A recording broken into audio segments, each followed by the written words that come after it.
Offer చేశారు మనకి because వాళ్ళ దగ్గర ప్రొడక్షన్ కెపాసిటీ లేదు ఇప్పుడు లేదు వాళ్ళ దగ్గర టెక్నాలజీ ఉంది వాళ్ళ దగ్గర ఏం చెప్తారు ఇంజిన్స్ ఉంది కానీ వాళ్ళు తయారు చేయలేకపోతున్నారు because of this sanctions from US మనం అది ఇక్కడ తెచ్చుకొని ఇప్పుడు రష్యా ఆస్ట్రేలియా అండ్ సౌత్ కొరియాకి యుఎస్ డ్రాయింగ్స్ ఎట్లా ఇచ్చారు వాళ్ళు సబ్మెరీన్స్ కోసం వాళ్ళు కూడా మనకి డ్రాయింగ్స్ ఇచ్చి మీరు తయారు చేయండి మా వాళ్ళు వచ్చి మీ దగ్గర కూర్చుంటారు మేము ఒక 1000 మందిని పంపిస్తాం మీ దగ్గరికి ప్రొడక్షన్ కోసం ఇంజనీర్స్ వీళ్ళు టెక్నీషియన్ అందరూ ఉంటారు apart from that Russia transfer technology ఇస్తున్నారు కానీ ఎక్విప్మెంట్ వాళ్ళ దగ్గర లేదు ఇప్పుడు సో ఎక్విప్మెంట్ భారతదేశం కొంటుంది అనమాట ఫర్ ఎగ్జాంపుల్ మీకు రోబోటిక్ వెల్డింగ్ మెషిన్స్ కావాలి we can buy from China మన దగ్గర ఎక్కువ ప్రొడక్షన్ లేదు అసలు లేదు actually this is one of the areas where China equipment ఎంతవరకు నమ్మచ్చు మనం Chinese equipment are now very good Chinese equipment manufacturing equipment చాలా బాగుంటుంది వాడు పాకిస్తాన్కి అమ్మేదంతా థర్డ్ రేట్ అమ్ముతాడు వాడికి తెలుసు పాకిస్తాన్ ఎట్లా దేశం అని చెప్పేసి వాడు డబ్బులు ఇయ్యాడు వాడు మాకు అప్పులు తీసుకున్నాడు డబ్బులు ఇవ్వట్లేదు వాడికి మళ్ళీ కొత్తది ఇస్తే మళ్ళీ వాడు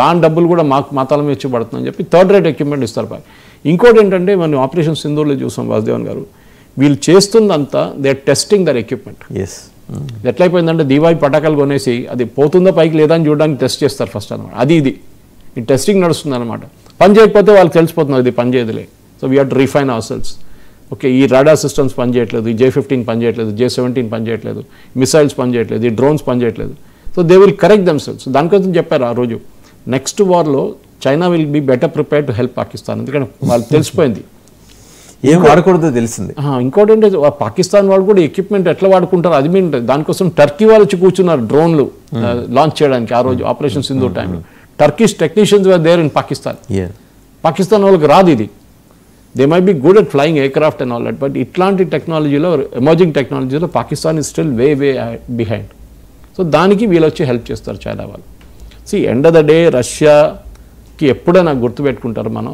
బికాస్ ఆఫ్ఘనిస్తాన్ వార్లో ఆఫ్ఘనిస్తాన్ నుంచి సోవియట్ యూనియన్ని తర్వాత రష్యాని ఎక్కడి నుంచో బయటికి తెరిమి కొట్టిందంట పాకిస్తాన్ రోల్ చాలా పెద్దది పాకిస్తాన్ యుఎస్ హెల్ప్ తీసుకునే రష్యా మీద దాడి చేశారు ఇండైరెక్ట్లీ తాలిబాన్ యూజ్ చేసుకుంటా చేసిన దాడి సో రష్యా ఎప్పుడు అది మర్చిపోరు ఆ టైంలో మనం వీవర్ హెల్పింగ్ రష్యా ఇక్కడ రష్యా అంటే ఫిజికల్ కాదు యునైటెడ్ నేషన్స్ రెజల్యూషన్ కానివ్వండి మిగతా దాంట్లో కూడా వీవర్ విత్ రష్యా ఆల్వేస్ ఇప్పుడు కూడా యుక్రెయిన్ వార్లో కూడా చూడండి ఎప్పుడైనా యూఎన్లో రెజల్యూషన్ పాస్ అయితే ఇండియా వాక్స్ అవుట్ అబ్స్టైన్ చేస్తారు లేకుంటే సో ఇది చాలా important so sending of the right messages అనమాట మీరు మమ్మల్ని బంగ్లాదేశ్ లిబరేషన్ టైంలో వార్లో కాపాడుకున్నారు కార్గిల్ టైంలో ఇజ్రాయెల్ అట్లా మన హెల్ప్ చేశారు మేము ఇట్లా మర్చిపోం మిమ్మల్ని we will stay with you we will buy your equipment ఇప్పుడు మీరు ప్రాబ్లంలో ఉన్నారు ఈ వార్ కాగానే you will be out of the trouble అది వార్ ఎందుకంటే ఇప్పుడు ఈ ప్రెసిడెంట్ ట్రంప్ కూడా జెలెన్స్కీని పక్కన పెట్టేశారు వాళ్ళ Congress is investigating this fellows money laundering and ఇంకోటి వాళ్ళ ఇంటెలిజెన్స్ చీఫ్ అదే సో వాళ్ళ డబ్బులంతా వీడు బయట పంపించేసుకుంటున్నాడు ఇప్పుడు జెలెన్స్కీ యూరోప్ ఇచ్చిన కానీ యూఎస్ ఇచ్చిన కానీ సో దాంట్లో యుఎస్ కాంగ్రెస్ లాంచ్ ఇన్వెస్టిగేషన్ నిన్న వీడు ఎంత డబ్బులు తీసుకున్నాడో ఎంత డబ్బులు వాడు ఎక్కడ పెట్టుకున్నా ఎంత డబ్బులు స్విట్జర్లాండ్ పంపించాడు మిగతా ప్లేస్లో Cayman islands I'll of man అని చెప్పి ఇట్లాంటి ఏం చెప్తారు మటుకు ట్యాక్స్ హేవెన్స్ ఉంటుంది అక్కడ పంపిస్తున్నాడు మీరు బిలీవ్ చేయరు లాస్ట్ ఒక్క నెలలో రష్యన్ ఆర్మీ ఎంత అడ్వాన్స్ చేస్తుందంటే ఫాస్ట్గా ఇంత అడ్వాన్స్ ఎప్పుడు చేయలేదు వాళ్ళు లాస్ట్ 3 సంవత్సరాల్లో వాళ్ళు లాస్ట్ 1 monthలో they have taken almost 700 square kilometers మీకు ఒక ఎగ్జాంపుల్ ఇస్తాను 700 square kilometers అంటే మీకు క్యాల్కులేట్ చేయడానికి మన ప్రేక్షకులకు కూడా ప్రాబ్లం ఉంటుంది Gaza is 300 square kilometers Gaza లాంటి డబుల్ సైజ్ రష్యా లాస్ట్ ఒక నెలలో క్యాప్చర్ చేసుకున్నారు వాళ్ళు ఇడువరు ఇప్పుడు they will go on they will finish Ukraine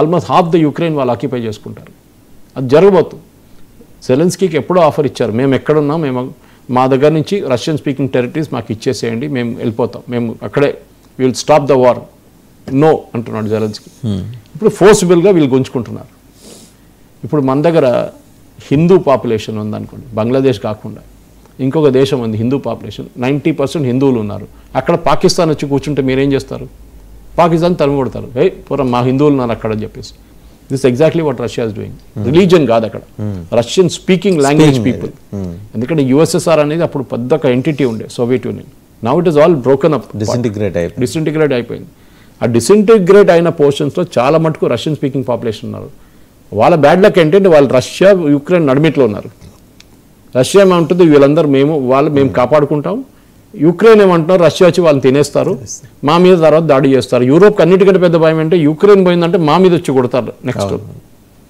దానికోసం. కానీ యుక్రెయిన్ ఇస్ నాట్, యుక్రెయిన్కి ప్రాబ్లం అంతా ఈ డబ్బులు, యూరోపియన్ యూనియన్ ఇచ్చిన డబ్బులు అంతా కొట్టేశాడు జెలెన్స్కీ. ఆయుధాలు ఎక్కడ అమ్మేసుకున్నాడు, బ్లాక్ మార్కెట్లో మొత్తం చేసిన పనులు ఇదే. కొంతమంది అంటున్నారు వాళ్ళ దగ్గర ఉన్న సోల్జర్స్ కూడా అంతమంది లేరు, ఓన్లీ హిస్ బ్లఫింగ్. 150,000 మంది కోల్పోయారు వాళ్ళు.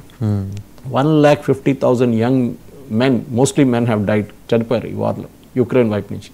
రష్యాకి ఆ ప్రాబ్లం లేదు, వాళ్ళు చాలా పెద్ద నేషన్ వాళ్ళది. వాళ్ళ ఆర్మీకి వాళ్ళు కూడా almost they last lack of people అని చెప్తున్నారు యూరోపియన్ కంట్రీస్. కానీ నేను అనుకుంటాను బహుశా 50,000 ఉండొచ్చు, 50,000. ఓకే. సో బట్ కానీ at the same time Russia suffered huge losses also. No problem. వాళ్ళ మిలిటరీ ఇన్ఫ్రాస్ట్రక్చర్, వాళ్ళ ఆయిల్ ప్లాంట్స్ మీద కొట్టారు, వాళ్ళ పవర్ ప్లాంట్స్ మీద కొట్టారు, దానికి నడుస్తుంది. సో ఇప్పుడు ఎట్లా అయిపోయిందంటే Trump is not bothered. Steve Witkoff and Jared Kushner, ఎవరు son in law of President Trump and his adviser, వాళ్ళు 5 గంటల సేపు డిస్కషన్ చేశారు పుటిన్తో. సో మన ప్రెస్ కాన్ఫరెన్స్లో అడిగారు, సారీ ఇండియా టుడే ఇంటర్వ్యూలో మీరు ఏం మాట్లాడారు 5 hours అంటే, మేము చెప్తే మీరు 5 గంటల సేపు ఇక్కడ కూర్చోవాల్సి వస్తుంది, డిస్కస్ చేసాం కానీ ఏం జరగలేదు దాంట్లో, ఎండ్ ఆఫ్ ఇట్. ఇది ట్రంప్ సన్నిలా, ట్రంప్ సన్నిలో Jared Kushner and Steve Witkoff his envoy, ఈ రెగ్యులర్గా ట్రిప్ కొడుతున్నారు రష్యాకి. కానీ ఏం ఫైనల్ రిజల్ట్, ఎందుకంటే Putin is now realize that I can win this war. Last 2-3 నెలల్లో సిచ్యువేషన్ మారిపోయింది. యూరోప్కి ఇంట్రెస్ట్ పోయింది, ట్రంప్కి అసలు ఇంట్రెస్ట్ లేదు, వీడు పోతే పోయాడు జెలెన్స్కీ, నాకు ప్రాబ్లం లేదు, రష్యాతో నేను రిలేషన్షిప్ బిల్డప్ చేసుకుంటాను. ఈ end of the day Trump and Putin are very close. బయట మాట్లాడతారు కానీ personal level they are very good friends.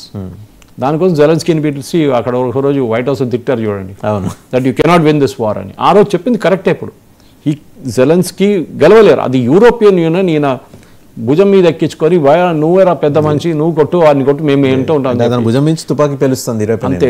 రేపు మీరు అది షోలే సినిమాలో అస్రాని ఇలాగ ఉంటుంది అనమాట, జైలర్ రోల్లో అస్రాని ఏమంటాడు, థోడా ఇద్దరు జావ్ సాకి మేరే పీచే అంటాడు, తిరిగి చూసి ఒక్కళ్ళు ఎవరు ఉండరు. జెలెన్స్కీ పరిస్థితి ఇప్పుడు అట్లా అయిపోయింది. సురేష్ గారు, ఫైనల్గా ఒక ప్రశ్న, చక్కటి పాయింట్స్ కవర్ అయినాయి. ఇప్పుడు ప్యూర్లీ హైపోథెటికల్ అంటే ఒక స్పెక్యులేషన్ అని నడుస్తుంది, రష్యా, చైనా, భారత్ ఒకే లైన్లోకి వస్తే ఇండో పసిఫిక్ రీజియన్లో అమెరికా తగ్గిపోతుందనే ఒక భయం అయితే అమెరికాకు ఉంది, లేకపోతే డీప్ స్టేట్కి ఉంది అనేది. డీప్ స్టేట్ సపరేట్ పెడతాం. ఇప్పుడున్న అమెరికన్ అడ్మినిస్ట్రేషన్కి డీప్ స్టేట్కి అసలు పడదు. అక్కడే అమెరికాలోనే వాళ్ళు కొడుతున్నారు, ఎవరు జార్జ్ సోరోస్ని. అక్కడికి పారిపోయి ఇప్పుడు యూరోప్లో ఉన్నాడు, వాళ్ళ ఆపరేషన్స్ అంతా యూరోప్ మార్చుకున్నాడు జార్జ్ సోరోస్, వాళ్ళ కొడుకు కూడా. సో డీప్ స్టేట్ని పక్కన పెట్టచ్చు మనం. డీప్ స్టేట్లో we have a common enemy. President ట్రంప్కి డీప్ స్టేట్ నచ్చదు, మనకు కూడా నచ్చదు, మన ఇద్దరు కలిసి వాళ్ళని కొడదాం. కానీ చైనాతోని మన రిలేషన్షిప్ వాదేవన్ గారు it will never be normal. ఒకటి మనం గుర్తుపెట్టుకోరు. వాళ్ళు మమ్మల్ని ఇండియాని ఒక మిలిటరీ థ్రెట్గా చూసుకుంటున్నారు. పాకిస్తాన్ని కాదు, బంగ్లాదేశ్ని కాదు, మయన్మార్ కాదు, ఇండోనేషియా కాదు, భారతదేశంలో ఉన్న ఒక డిఫెన్స్ స్ట్రక్చర్, మన దగ్గర ఉన్న ఆర్మీ కానివ్వండి, 3rd largest army in the world అంటారు, కొంతమంది 4th లార్జెస్ట్ అంటారు. We are capable of hitting back. మన దగ్గర ఉన్న టెక్నాలజీ, సరే